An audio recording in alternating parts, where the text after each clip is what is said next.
Hi YouTube and welcome back to the channel. In this video I'm going to go through a short presentation which I delivered recently at the Sydney Snowflake Technical User Group. It's all about how to maximize the value of data using analytical applications and the evolution that we've seen in this space, specifically around Snowflake.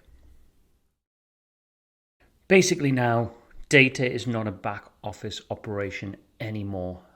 If you want to be competitive in today's market and forward thinking in more traditional markets, you've got to understand how to effectively collect and leverage data, potentially using analytics as well to generate new insights. And really, that has to be part of the day in, day out business activities. It needs to be weaved into operational processes in order to provide better value and a better customer experience. Now, in recent years, the rise in data-driven initiatives has shifted customer expectations. Now, a decade ago, maybe not even that long ago, it was simply enough for websites such as Amazon, for example, to recommend products based upon previous buying behavior. But now customers look for highly personalized experience, one that's tailored specifically for them. And that level of customization really requires organizations to analyze vast quantities of data in order to satisfy their customers and really try to gain a competitive advantage in the marketplace. But internal customers' expectations are also undergoing a noticeable change as well. Internal use cases are compelling catalysts for the development of more adaptable and widely distributed applications. Internal customers expect now instant access to data at their fingertips, driven by mobile phones and applications. They want to understand the provenance of the data. So where's the data came from? What was its origin? What business logic and transformations have been applied to the data before it's reached them? And ultimately, these combine to deliver fast insights to the business and ultimately drive business value.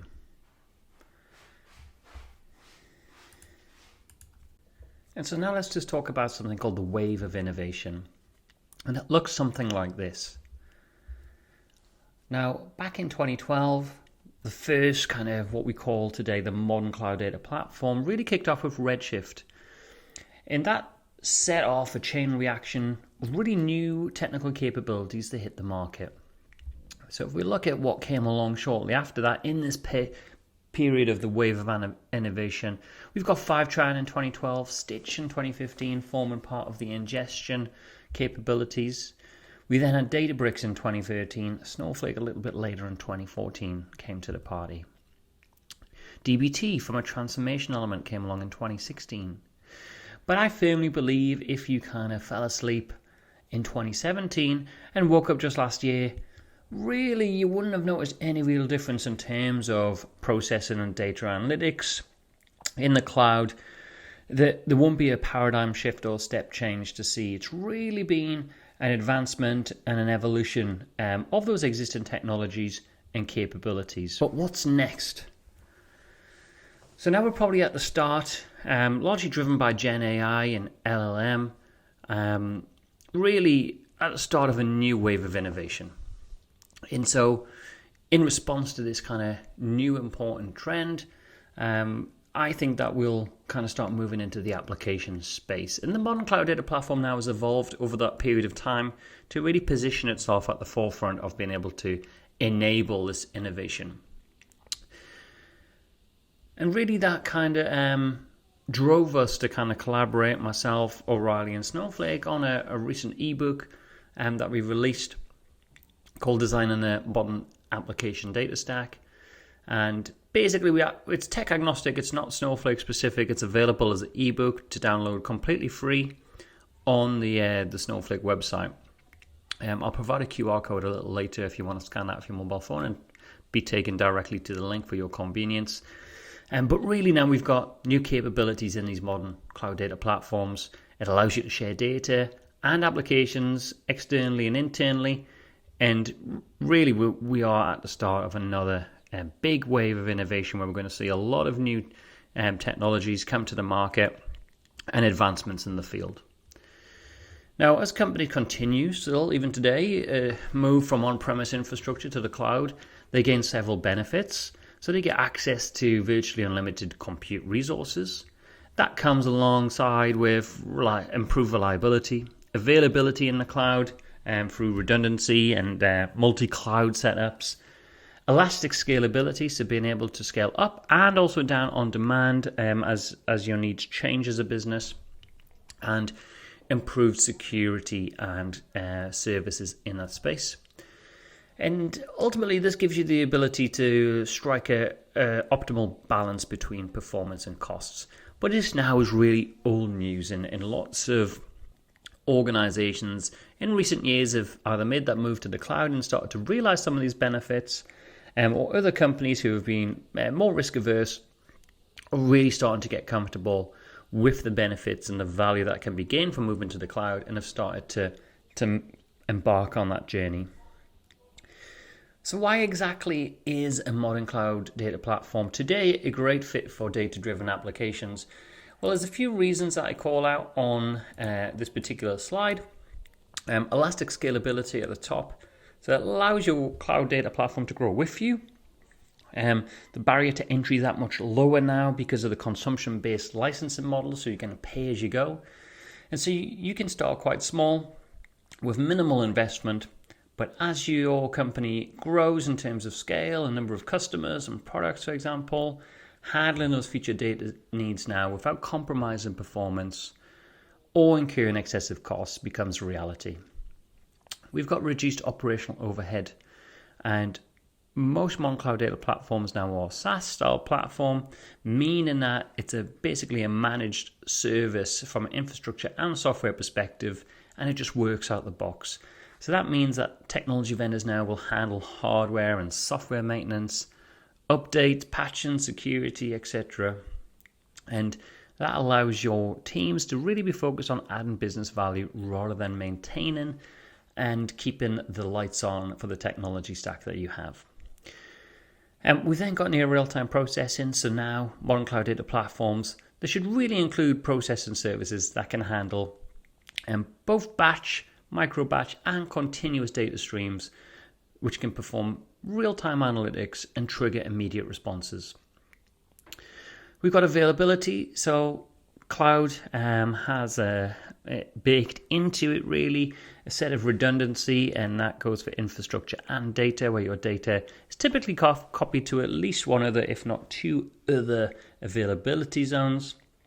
So you've got geographical redundancy baked in. And then you can go further than that by going multi-region and scaling out your underlying cloud infrastructure depending on your requirements.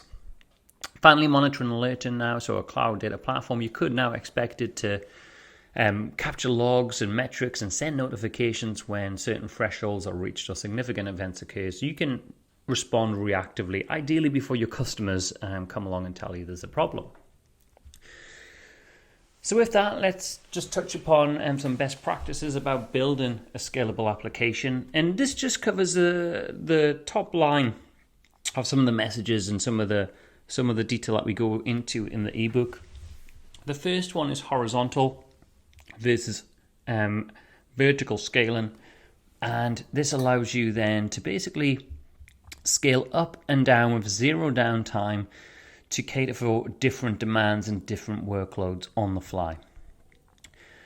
We've got to think about storage with our application. So high performance is the name of the game here, and having a good caching strategy to improve performance and to make sure your application can service user queries most efficiently and effectively, keeping costs down but maximizing performance is absolutely paramount to ensure your users or customers have a great experience. Workload isolation is another key factor in designing a scalable data application on top of your cloud data platform. It should allow you to establish clusters of designated or isolated resources that you can then align with tasks or service level agreements and match them up with workloads of a similar profile, so you don't have to worry about workload management, contention, and different tenants impacting other tenants' performance. The other kind of key call out is around row level security, so you can actually store data of the same shape and size from multiple customers or tenants, as it's often referred to. You can store them within the same tables, and you don't need to have a duplication of data and a duplication of controls. You can literally store data of the same shape in the same tables really effectively, and then wrap row level security and robust controls around that to prevent any cross-tenant data leakage. You've also now got options as an application builder of where you can process the data. And this can be within your own environment or in the customer's environment. So let's just take a quick look at those two models and how they've evolved. So this is the more traditional model, where each SaaS or application provider holds the customer's data physically separately. Now, this model is still very much applicable and could appeal to those customers who might not have all the data they need within their own environment to generate the insights. And therefore, they need to rely on an app provider who does have that data to take care of it. So they're happy to hand over the keys to their data to the app provider. That data gets physically moved. The app provider then can take full control of that end-to-end process the data, generate the insights, and pass that back to the customer. This model may also appeal to customers who may not have sensitive data to worry about, and therefore they require less rigor and control around the handling of their data, so they don't mind where the ownership goes to a degree. The app provider then has to give them a clear, transparent cost to work with on a commercial agreement that the customer signs up to. If the customer decides to process data within their own environment, which I'll come to in the next slide, then those costs could be variable because the customer may have far less experience of processing and managing those workloads within their own environment. So this is the newer model now. Snowflake termed this a connected model, and it allows customers to crucially retain ownership of their data in place, so there's no physical data movement, and then providers can then run their application on the customer's data by connecting into that data. Now, obviously, this really appeals to customers who require control and ownership over their data because it remains within their environment and within a specific cloud region. And by taking the processing to the customer's data within this kind of connected application model, any concerns related to compliance and privacy, which often come up with InfoSec teams when sharing data with a third-party application provider, are basically minimized because your data is remaining in the same place with the same controls around it. So let's say you've designed your application following some of those best practices. And I'm sure if some of you are familiar with Snowflake, you could kind of see how that would actually practically be implemented. Again, the book goes into a little bit more detail around these things. We've looked at then how you can process the data and some of the pros and cons between the different options. So then how do you distribute your application using a modern cloud data platform? Well, there's now a concept called data marketplace, which can support app distribution. So how does this help you? Well, there's 4 key benefits I wanted to call out here. The first one was now you've got a global infrastructure all built for you as part of a data marketplace. If you think about Snowflake's data marketplace, this allows you to put applications directly onto there, monetize them, offer them commercially to your partners or customers at a global scale, and you don't even need to think about building a infrastructure to support that. It just exists today. You get a range of different commercial models. You can offer things for free, on a per usage basis, on a monthly subscription basis, as a one-off fee.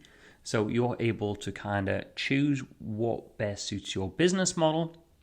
And again, all of that is baked into the data marketplace functionality and infrastructure. The access to these data and applications is secure. You can control who has access to what. And you can also update your application no matter where your customers are. And you can manage different versions as well. So you could have different versions of your application with slightly different functionality in each one. And you can decide which customers have access to which versions. And that could form part of your commercial agreement. So some examples today of the native apps or applications on the Snowflake marketplace. The first one you've got is Maxa. These were actually the winner of the Snowflake Startup Challenge, which aims to incentivize startup companies who are looking to build applications on Snowflake by offering recognition and a monetary award through a competition. Maxa were the winners last year.